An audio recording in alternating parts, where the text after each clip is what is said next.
이번 사연은 시동생을 파혼하게 만들고 시댁과 연 끊었다는 며느님의 사연인데요.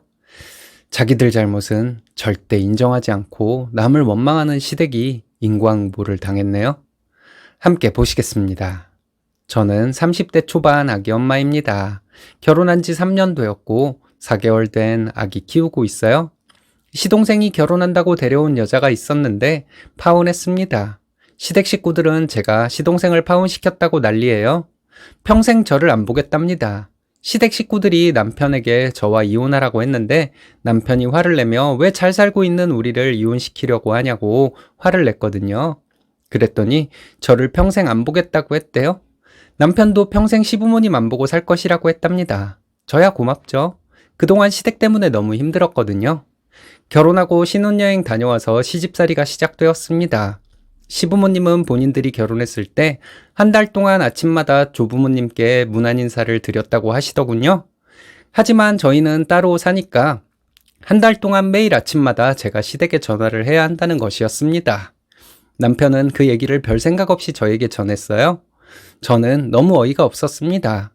시부모님께 꼭 무슨 일이 있어야 전화를 하는 것은 아니지만 매일 아침마다 전화를 하라고 강요당하는 것이 싫어서 남편과 말다툼을 했습니다. 결국은 제가 전화를 하고 싶을 때 하는 것으로 합의가 되었고요. 시댁과 시작은아버님 댁은 같은 동네입니다. 작은아버님 가족들이 시댁에 자주 오시는데 작은아버님 딸 둘이 있어요. 둘 다 20대 초반인데 언젠가 한 번은 자기들이 시누이라고 제가 자기들에게 잘해야 한다고 말하더군요. 남편에게 말했더니 걔네들이 워낙에 버르장머리가 없는 애들이라고 이해하라고 해서 넘어갔습니다. 이 얘기를 시부모님에게도 했거든요. 시부모님은 작은아버님 딸들 말이 맞답니다. 사촌 시누이도 시누이이고 며느리는 시누이에게 잘해야 하는 것이랍니다. 그 후로 가끔 작은아버님 딸들을 보면 저를 보는 눈빛이 참 날카롭더라고요. 어린애들이 뭘 한다고 저러는지 벌써부터 갑질하고 싶어서 안달이 난 것 같았습니다. 그럴 때마다 남편에게 말했죠. 남편은 나중에 한번 데려다가 교육을 시킬 것이라고 너는 그냥 있으라고 말하더라고요. 시댁에서는 저희를 매주마다 오라고 전화를 했습니다.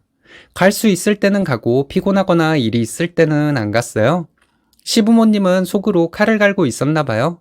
한 번은 시댁에 시동생도 왔길래 함께 외식을 했습니다. 남편이 화장실 간 사이에 시동생은 저에게 충고를 하더라고요. 시댁에 자주 찾아가지 않아서 시부모님이 섭섭해 하신다고 매주 주말마다 시댁에 가서 인사를 드리는 게 며느리 도리라고 하더군요. 언젠가 작은아버님 가족들과 시부모님, 시동생과 함께 외식을 했는데 작은아버님이 이런 말씀을 하셨습니다. 저희 집에 언제 초대를 하라고요? 사촌 시누이들이 저희 집에 너무 오고 싶어 한답니다. 그냥 못 들은 척하고 넘어갔어요. 시댁에서 시동생을 만났는데 시동생은 저에게 남편 아침을 챙겨주냐고 묻더군요. 남편이 어렸을 때부터 아침을 안 먹는 사람이고 지금도 아침을 먹으면 부대낀다고 안 먹으려 해서 우리는 아침을 안 먹고 출근한다고 말했죠. 시동생은 여자가 들어오면 그런 것을 잘해야 하는 거랍니다. 자기는 결혼하면 아침을 꼭 먹을 거래요. 어렸을 때부터 시어머니도 안 챙겨준 아침을 꼭 아내에게 차려달라고 해야 한다는 건지 좀 어이가 없더라고요. 집신도 제 짝이 있다는 말이 맞는지 저희 결혼하고 1년 정도 후에 시동생은 결혼할 여자를 데리고 온다 하더라고요. 저희도 오라고 했지만 저희는 못 갔어요. 나중에 사촌 시누이들 얘기를 들어보니 시동생이 데리고 온 여자는 싸구려같이 보였다고 합니다. 시누이들이 그런 평가를 하는 게 저는 마음에 안 들었지만 자기들 생각이 그렇다는데 뭐 어쩌겠어요. 시동생은 저보다 2살이 많습니다. 나이가 좀 있다 보니 결혼을 빠르게 진행하더군요. 저는 말을 얌전하게 하는 동서가 좋아 보였습니다. 그렇다고 괜히 무거워 보이지도 않고 스마트해 보여서 좋게 잘 지냈어요. 시동생은 대기업까지는 아니지만 대기업 계열사를 다니는 사람입니다. 시동생은 결혼하고 매주 주말마다 시댁에 간다고 하더군요. 시댁에 자주 안 가는 저는 자연스럽게 동서와 비교 대상이 되었습니다.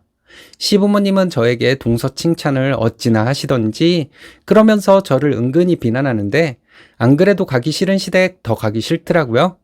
시동생이 결혼하고 3개월쯤 지났을 때 저희가 좀 늦은 시간에 시댁에 간 적이 있었습니다. 친정에서 보내온 과일을 그날 꼭 가져다 드려야 하는데 택배가 좀 늦게 왔거든요. 친정엄마가 꼭 그날 가져다 드리라고 해서 저희는 택배가 오자마자 시댁으로 갔어요. 작은아버님 가족들도 전부 와 있더군요. 저녁 식사가 끝나고 티타임을 갖고 있었습니다. 동서는 혼자 부엌에서 뒷정리를 하고 있었어요. 그래서 제가 함께 뒷정리를 했습니다.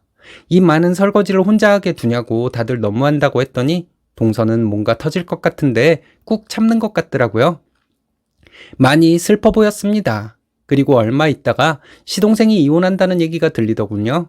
혼인신고도 안 했으니 집과 살림살이 처분해서 반반 나누고 헤어진다는 것이었습니다. 결혼한 지 얼마 되지도 않아 이렇게 이혼을 하니 좀 어이없기도 했는데 시동생이 이혼하자마자 시부모님 하는 말이 참 가관이었어요. 그렇게 입에 침이 마르도록 칭찬하던 동서를 나쁜 여자로 몰아가더군요. 해온 것도 없는 게 시댁을 무시했다는데 제가 알기로는 그때 시동생과 동서는 같은 돈 들여서 결혼했거든요.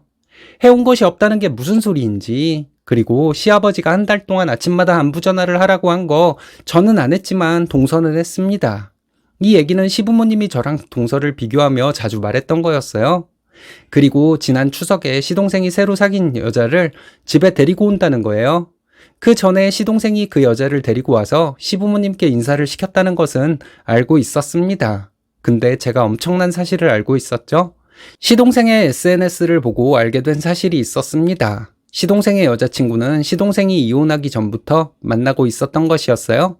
시동생이 혼인신고를 하고 살았던 것은 아니지만 결혼식도 했으니 불륜관계였던 거죠. 암튼 저는 추석 전날 시댁에 가서 시어머니와 차례 음식을 하고 있었습니다. 평소와 다름없이 사촌 시누이들은 놀고 먹고 있었고요. 그 좋은 나이에 친구들 만나러 나갈 일도 없는지, 하긴 저 못된 것들이랑 누가 친구를 하겠어? 이렇게 생각하고 화를 누르며 음식을 하고 있는데 시동생이 여자친구를 데리고 왔더라고요. 시동생 커플이 오니 시부모님은 좋은 분들인 척을 하는 게 정말 역겨웠습니다. 웃긴 건 사촌 시누이들도 되게 명랑한 척하는 것이었어요. 시동생 여자친구는 부엌으로 와서 저에게 인사를 하더니 같이 음식을 하려고 팔을 걷더군요. 오늘은 손님으로 온 거니까 여기서 일할 생각 말고 거실에 가서 어른들과 얘기하라고 등 떠밀어 내보냈습니다.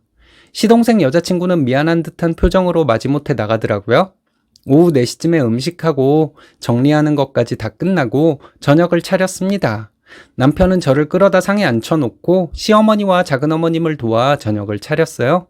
저녁을 먹으면서 이런저런 얘기를 했습니다. 시동생 여자친구는 외동딸로 자라서 이렇게 식구들 북적거리는 것이 너무 좋아 보인다고 하더군요. 시어머니는 표정이 아주 밝아 보였습니다. 저는 시동생 여자친구에게 슬쩍 물어봤어요.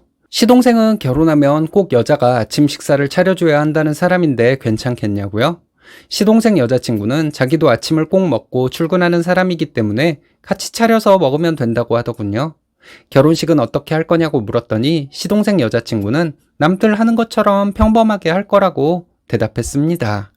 요즘 이혼이 흔한 일이라지만 여기까지 얘기했는데 시동생이 말을 가로막고 말을 돌리더군요. 시동생 여자친구는 이혼이라뇨? 누가요? 이렇게 묻는 거였어요.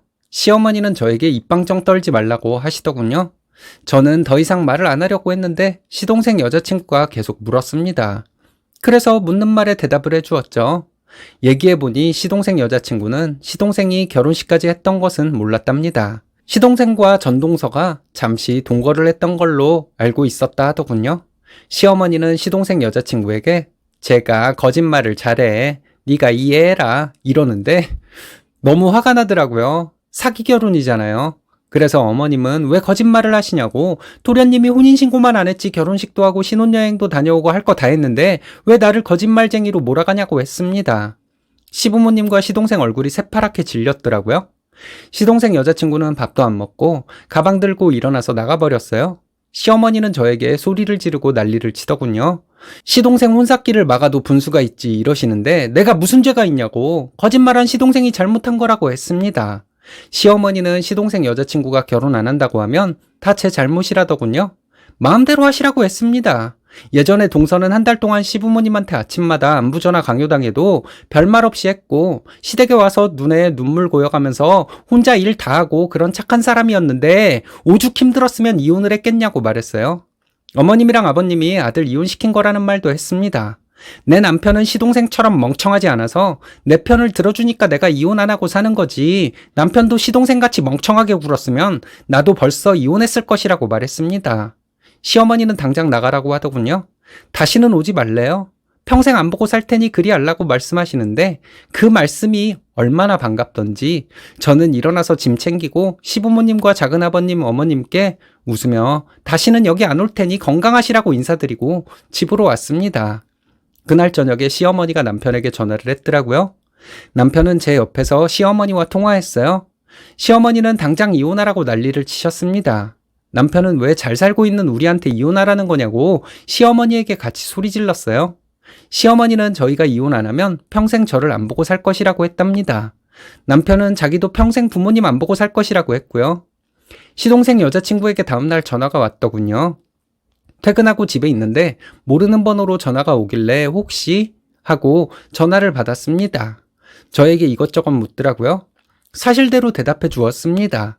시동생 SNS를 봤는데 시동생이 아가씨를 만난 것은 시동생이 이혼하기 전이라는 것도 알려주었습니다. 제가 아니었으면 자기는 사기 결혼을 당할 뻔했다고 하면서 알려줘서 고맙다고 하더군요. 그렇게 통화를 마무리했습니다. 시부모님은 시동생이 여자친구와 헤어진 게 저 때문이라고 평생 원망하며 살 사람들이에요. 사기 결혼에 동조하지 않은 것이 그렇게 큰 잘못인지 시부모님은 평생 그렇게 이기적으로 살 분들입니다. 어느 누가 그런 사람들의 며느리가 될 수 있을까요? 아무튼 저는 시댁에서 시동생 파혼시킨 며느리가 되었고 큰 죄를 지은 며느리라서 시댁 식구들 볼 낯이 없어서 시댁과 평생 안 보고 살게 되었네요. 안 그래도 안 보고 살고 싶은 시부모가 평생 오지 말라고 했으니 잘 됐네요. 사기치는 걸 돕지 않았다고 지랄 떠는 미친 것들의 정신세계는 도대체 뭘까요? 결국 쓰니님은 본인 인생과 다른 여자분 한 분의 인생을 구하셨네요. 멋지십니다.